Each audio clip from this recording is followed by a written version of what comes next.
I speak to the youth more personally than I Je vais usually. parler aux jeunes plus personnellement que d'habitude, en comparant ma jeunesse à la leur. Votre valeur est inestimable. Je vous ai vu dans des dizaines de pays et sur chaque continent. Vous êtes bien meilleurs que nous à votre âge. Vous en savez plus sur l'Évangile. Vous êtes plus mûrs et plus fidèles. J'ai maintenant 87 ans. Vous vous demandez peut-être ce que je peux vous apporter à mon âge.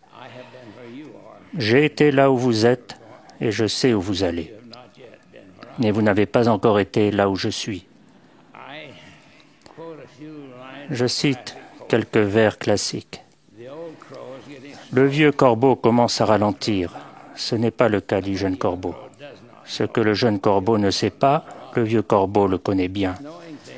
Pour ce qui est des connaissances, le vieux corbeau dépasse toujours le jeune corbeau.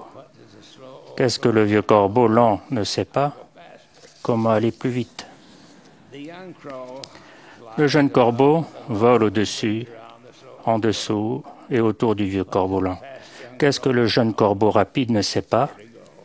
Où aller? Ce n'est pas des Wordsworth, mais c'est de la poésie classique quand même.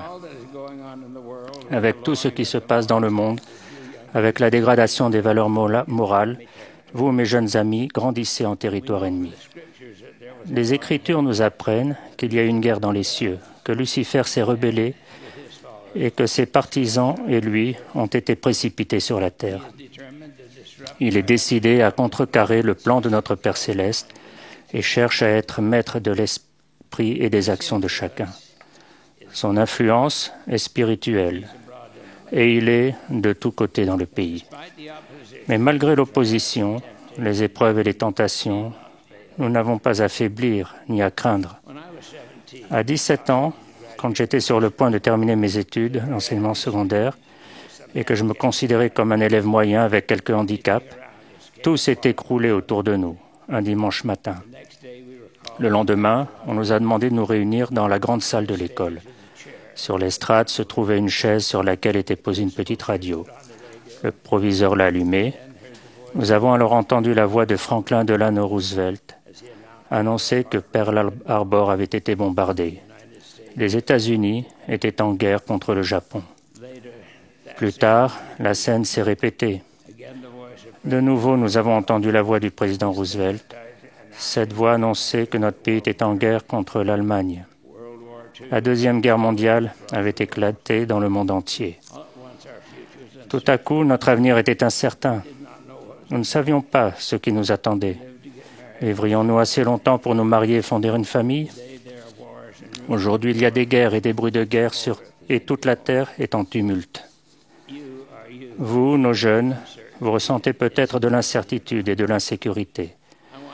J'aimerais vous conseiller et vous instruire, vous avertir sur des choses à faire et des choses à ne pas faire.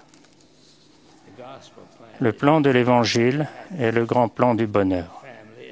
La famille est au cœur de ce plan. La famille dépend du bon usage du pouvoir de donner la vie qui se trouve dans votre corps. Dans la déclaration au monde sur la famille, document inspiré, écrit par la première présidence et le Collège des 12 apôtres, nous apprenons les choses suivantes. Dans l'existence prémortelle, tous les êtres humains, hommes et femmes, ont été créés à l'image de Dieu. Chacun est un fils ou une fille d'esprit aimé de parents célestes. Et à ce titre, chacun a une nature et une destinée divine. Le genre masculin ou féminin est une caractéristique essentielle et a été établi dans l'existence prémortelle. Nous déclarons également que Dieu a ordonné que les pouvoirs sacrés de procréation ne doivent être employés qu'entre l'homme et la femme légitimement mariés. La grande punition que Lucifer et ses partisans se sont attirés a été celle d'être privés d'un corps mortel. De toutes les tentations que vous connaissez, les plus graves sont certainement celles qui ont trait à votre corps. Non seulement vous avez le pouvoir de créer des corps pour une nouvelle génération, mais vous avez aussi le libre arbitre. Joseph Smith, le prophète, a enseigné Tous les êtres qui possèdent un corps ont un pouvoir supérieur à ceux qui n'en ont pas. Donc chaque âme vivante qui a un corps physique a finalement pouvoir sur l'adversaire. Vous subissez des tentations du fait de votre nature physique, mais vous avez aussi pouvoir sur ces anges et sur lui. Le temps que nous finissions l'école, beaucoup de nos camarades étaient partis à la guerre, certains pour ne jamais revenir. Le reste d'entre nous allait bientôt entrer dans l'armée. Nous ne savions pas ce que l'avenir nous réservait. Survivrions-nous à la guerre? Resterait-il à notre retour quelque chose du monde que nous connaissions? Certain que j'allais être mobilisé, je me suis engagé dans l'armée de l'air. Rapidement, je me suis retrouvé à Santa Ana, en Californie, pour suivre une formation de pilotage. Je n'avais pas de témoignage ferme que l'Évangile était vrai, mais je savais que mes instructeurs du séminaire, Abel S. Rich et John P. Lillywhite, savaient qu'il était vrai. Je les avais entendus témoigner et je les croyais. Je me suis dit, je vais me reposer sur leurs témoignages jusqu'à ce que j'en obtienne un moi-même. Il en a été ainsi. J'avais entendu parler de la bénédiction patriarcale, mais je n'avais pas reçu la mienne. Dans chaque pieu, il y a un patriarche ordonné qui a l'esprit de prophétie et de révélation. Il est autorisé à donner des bénédictions personnelles et privées aux personnes qui vont le voir avec une recommandation de leur évêque. J'ai écrit à mon évêque pour avoir une recommandation. Gerolande Sandstrom était un patriarche ordonné qui vivait dans le pieu de Santa Ana. Il ne connaissait rien de moi et ne m'avait jamais vu avant, mais il m'a donné ma bénédiction. J'y ai trouvé des réponses et des enseignements. Les bénédictions patriarcales sont très personnelles, mais je vais vous citer un court passage de la mienne. Tu seras guidé par les murmures de l'Esprit Saint et tu seras averti des dangers. Si tu tiens compte de ces avertissements, notre Père Céleste te bénira pour que tu sois de nouveau uni à tes êtres chers. Ce mot « si », bien que petit à l'impression, se détachait au point de paraître aussi grand que la page. J'aurai la bénédiction de rentrer chez moi après la guerre si je respectais les commandements et si j'écoutais les murmures du Saint-Esprit. Ce don m'avait été conféré lors de mon baptême, mais je ne savais pas encore que c'était l'influence du Saint-Esprit ni comment fonctionnaient les murmures. Ce que j'avais besoin de savoir à propos de l'inspiration, je l'ai trouvé dans le livre de Mormon. J'ai lu « Les anges parlent par le pouvoir du Saint-Esprit. C'est pourquoi ils disent les paroles du Christ. Ainsi, faites-vous un festin des paroles du Christ, car voici, les paroles du Christ vous diront tout ce que vous devez faire. » La chose la plus importante que j'ai apprise grâce à ma lecture du livre de Mormon a peut-être été que la voix de l'Esprit nous parvient plus comme un sentiment que comme un son. Vous apprendrez comme moi à être à l'écoute de cette voix qu'on ressent plus qu'on l'entende. Néphi a réprimandé ses frères aînés en ces termes. « Vous avez vu un ange et il vous a parlé. Oui, vous avez entendu de temps en temps sa voix. Et il vous a parlé avec une petite voix douce. Mais vous aviez perdu toute sensibilité, de sorte que vous ne pouviez pas sentir ses paroles. » Certaines critiques ont dit que ces versets sont dans l'erreur, car on entend des paroles, on ne les sent pas.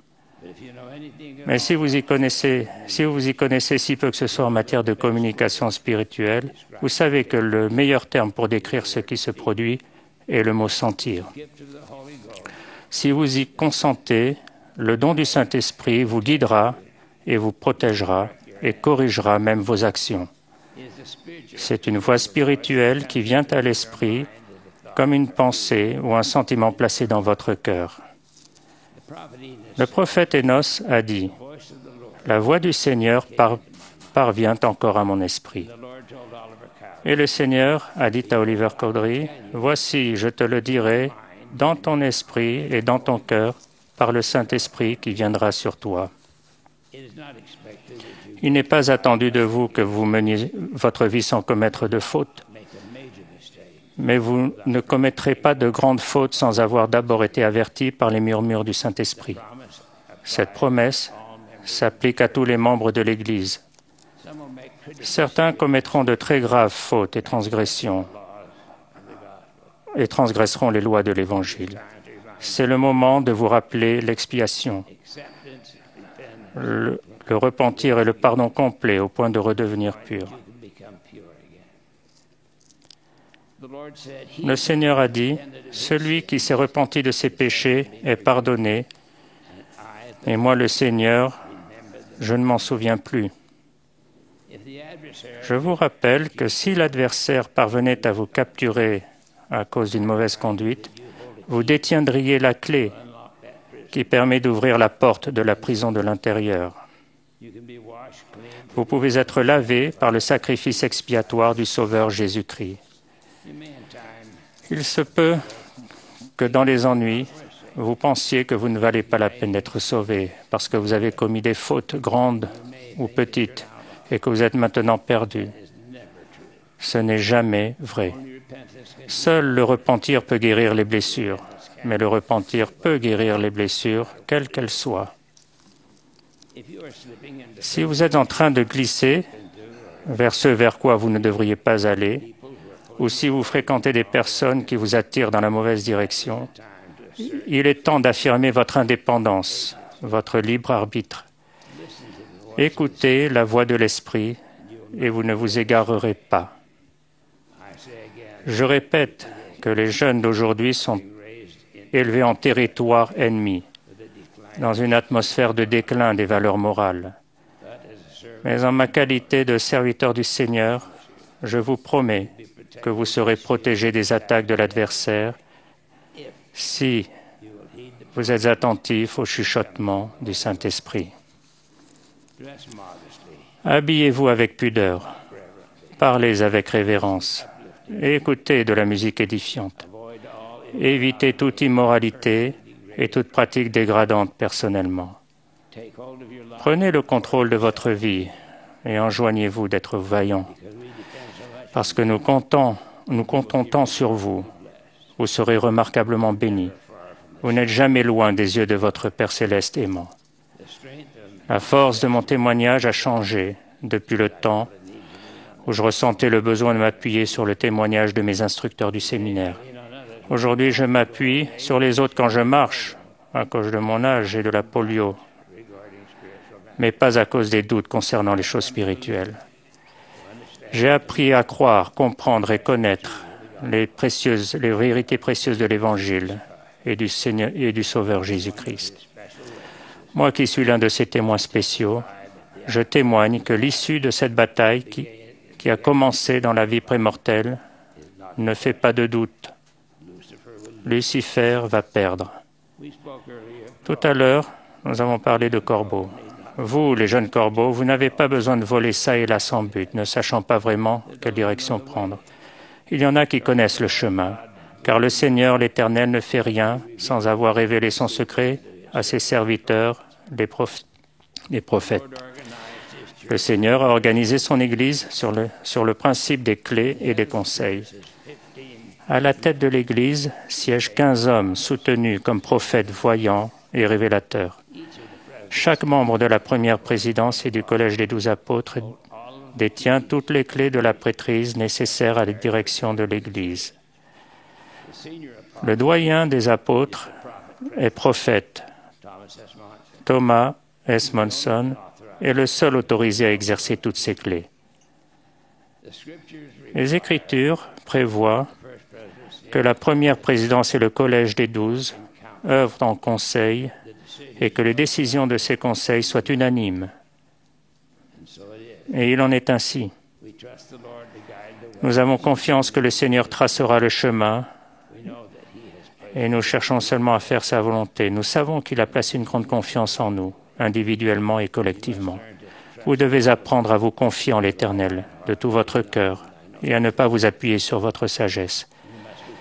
Vous devez être digne de confiance et vous entourer d'amis qui désirent l'être également. Vous êtes peut-être parfois tenté d'avoir le raisonnement qu'il m'est arrivé d'avoir dans ma jeunesse. À l'allure où vont les choses, le monde va bientôt cesser. La fin du monde va arriver avant que j'arrive là où je dois être. Pas du tout. Vous pouvez vous attendre à faire des choses comme il faut.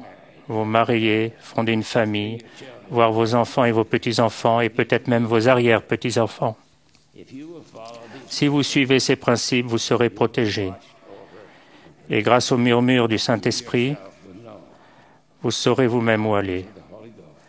Car par le pouvoir du Saint-Esprit, vous pouvez connaître la vérité de toutes choses.